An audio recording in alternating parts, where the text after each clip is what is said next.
In terms of getting gigs, how much would you have, like, how important would you say is networking a lot and not just auditioning? Lord, networking, unfortunately, is a large part of it, which is kind of annoying because a lot of these times, these choreographers or agencies or casting directors already know who they want to book. But for formality, they have to have an audition.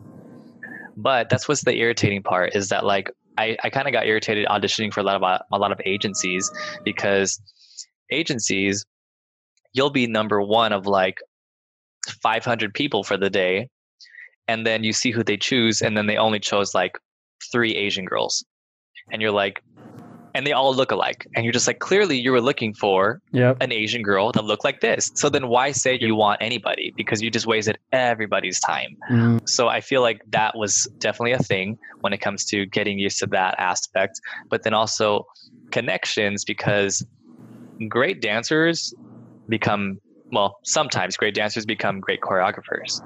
Yeah, true. And if you audition with people or you become friends with people and then they're a choreographer now, they're like, yo, I remember you. You were dope.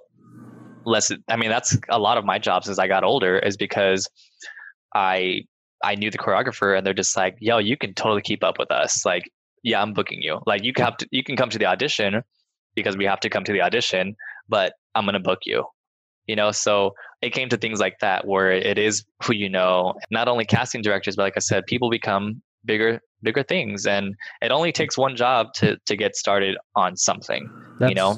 So it may be a small project that they're choreographing now, but next year they might be a music artist. It may be, a TV show. Who knows?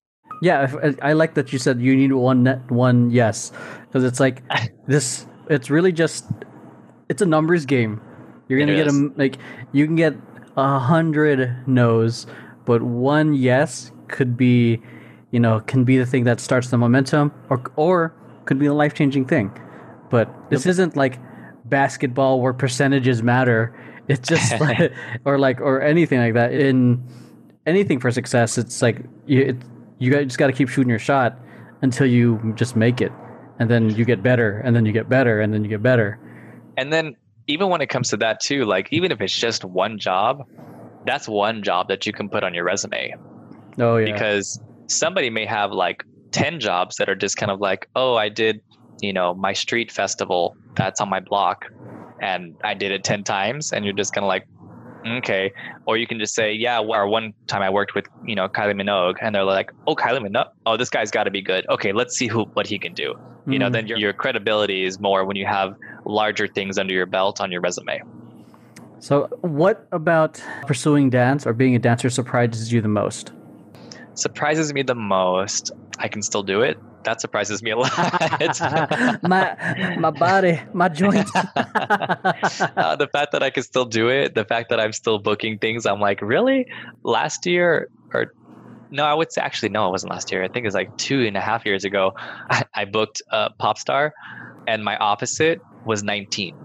Oh yeah, sorry. I was like, yo, my opposite is 19. What the fuck? So that shocks me.